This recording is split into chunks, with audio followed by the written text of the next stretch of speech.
नमस्कार विद्यार्थी मित्रांनो, स्वागत आहे आपल्या यूट्यूब चॅनल ज्याचं नाव आहे मोहित मोटिवेटेड एक्झाम चॅनल. आज आपण बघणार आहोत सी-टेट म्हणजेच केंद्रीय शिक्षक पात्रता परीक्षा 2026 रोजी होणाऱ्या बालमानसशास्त्र और शिक्षकशास्त्र या विषयातील संबंधित प्रश्न म्हणजेच CDP प्रीवियस ईयर क्वेश्चन बघणार आहोत. प्रश्न पहला, प्रतिभाशाली बालकों की पहचान करने के लिए निम्न में से कौन सा उपाय उचित है? पर्याय अभिरुचि परीक्षण, दक्षता परीक्षण, सामान्य ज्ञान व भाषा परीक्षण, उपरोक्त सभी. तो इसका सही जवाब है पर्याय क्रमांक डी, उपरोक्त सभी. बहुविध बुद्धि सिद्धांत के अनुसार सभी प्रकार के पशुओं, खनिजों और पेड़ पौधों को पहचानने और वर्गीकृत करने की योग्यता का क्या कहलाती है? पर्याय है संज्ञात्मक गतिविधि, मनोगतिक प्रक्रिया, मनोवैज्ञानिक परिघटन, भावनात्मक व्यवहार. तो इसका सही जवाब है पर्याय क्रमांक ए, संज्ञात्मक गतिविधि. प्रश्न क्रमांक 3, निर्मितिवाद के संबंध में कौन सा कथन असत्य है?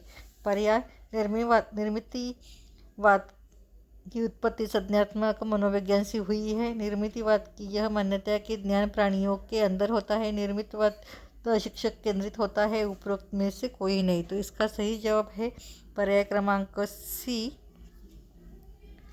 निर्मितिवाद शिक्षक केंद्रित होता है.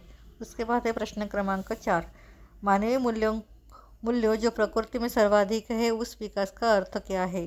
पर्याय है मात्रारोपण, अंगीकरण, अनुकरण, अभिव्यक्ति. तो इसका सही जवाब है पर्याय क्रमांक डी, अभिव्यक्ति.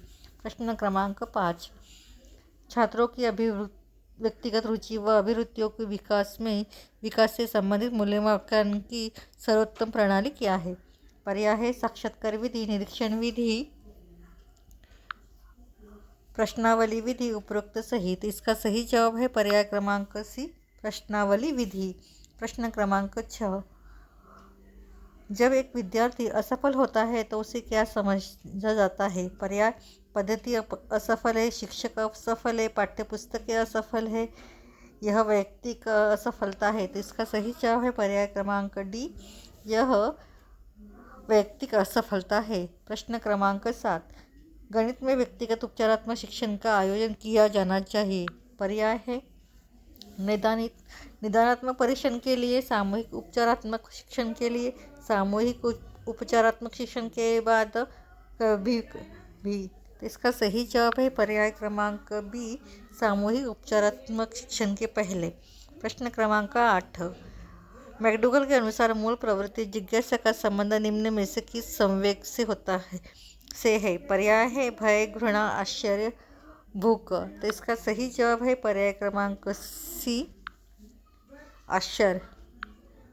प्रश्न क्रमांक 9, एक कक्षा में दबंग जाति के कुछ बच्चे कक्षा का अनुशासन भंग करते हैं. इसके निपटने के लिए क्या करना चाहिए? पर्याय ऐसे सामाजिक तत्वों को दंडित करना, ऐसे बच्चों को विद्यालय से निष्कासित करना, बच्चों की उदंडता के निवारण के लिए उनके अभिभावक के साथ मिलकर हल निकालना, ऐसे बच्चों पर ध्यान नहीं देना. तो इसका सही जवाब है पर्याय क्रमांक सी, बच्चों की उदंडता के निवारण के लिए उनके अभिभावक के साथ मिलकर हल निकालना.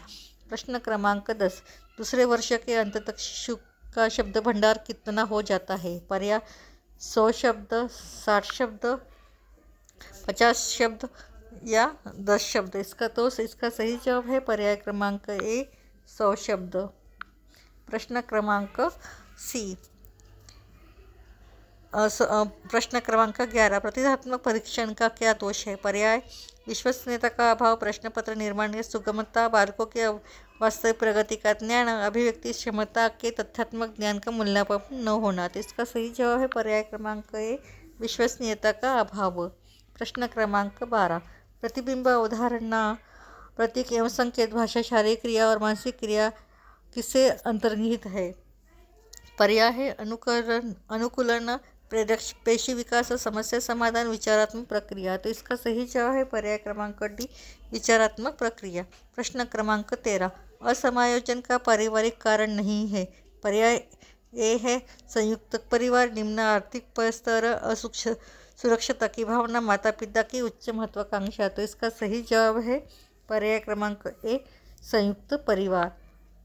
प्रश्न क्रमांक 14, वह प्रक्रिया जिसके द्वारा माता पिता यह अनुमान लगाते हैं कि उनके बच्चों में कभी नकारात्मक गुण है क्योंकि बच्चों में सभी नकारात्मक गुण हैं, क्योंकि एक गुण सकारात्मक है तो वह क्या कहलाता है? पर्याय परिवेश का अभाव, हॉथॉर्न का अभाव, प्रभाव का नियम, प्रतिलोम, परिवेश का नियम। तो इसका सही जवाब है पर्याय क्रमांक ए, परिवेश का अभाव। प्रश्न क्रमांक 15। एक बालक गृह कार्य करके न लाने का कारण स्वयं गलती बताकर नोटबुक का गुम हो जाने का बहाना करता है। तनाव दूर करने के इस उपाय को क्या कहा जाएगा? पर्याय है औचित्य स्थापन, आत्मीकरण, प्रत्यावरण, पलायन। तो इसका सही जवाब होगा पर्याय क्रमांक ए, औचित्य स्थापन। प्रश्न क्रमांक 16। इसमें से कौन सा असतत चर का उदाहरण नहीं है? पर्याय है आयु, लिंग, वैवाहिक, आवासीय स्थान। तो इसका सही जवाब होगा पर्याय क्रमांक ए, आयु। प्रश्न क्रमांक 17। जोशी द्वारा सामूहिक परीक्षण कहाँ किया गया? पर्याय है बनारस हिंदू विश्वविद्यालय में, बंगलौर विश्वविद्यालय में, मुंबई विश्वविद्यालय में, दिल्ली विश्वविद्यालय में। तो इसका सही जवाब है पर्याय क्रमांक ए, बनारस हिंदू विश्वविद्यालय में। प्रश्न क्रमांक 18। कक्षा नायक द्वारा प्रयुक्त मूल्यांकन का प्रकार अनुदेशन के समय सीखने के विकास में किया जाता है, तो वह कौन सा मूल्यांकन कहलाता है? पर्याय नैदानिक मूल्यांकन, फॉर्मेटिव मूल्यांकन, प्लेसमेंट मूल्यांकन या संकलित मूल्यांकन। तो इसका सही जवाब है पर्याय क्रमांक बी, फॉर्मेटिव मूल्यांकन। प्रश्न क्रमांक 19। प्रमस्थीय पक्षाघात का प्रमुख कारण क्या है? पर्याय है मस्तिष्क की चोट, वातावरण, धन का अभाव, उपरोक्त सभी। तो इसका सही जवाब होगा पर्याय क्रमांक ए, मस्तिष्क की चोट। प्रश्न क्रमांक 20। इनमें से कौन सी संस्था सामाजिक परंपराओं के हस्तांतरण में सबसे अधिक योगदान करती है? पर्याय है परिवार, विद्यालय, पड़ोस। इनमें से कोई नहीं। तो इसका सही जवाब है पर्याय क्रमांक ए, परिवार। तर ही होती केंद्रीय शिक्षक पात्रता म्हणजे सीटेटचे CDP मधील प्रश्न। व्हिडिओ आवडल्यास व्हिडिओला लाईक करा, कमेंट्स करा, जास्तीत जास्त व्हिडिओ शेअर करा आणि हाईप करू, चॅनलला सबस्क्राईब करायला विसरू नका।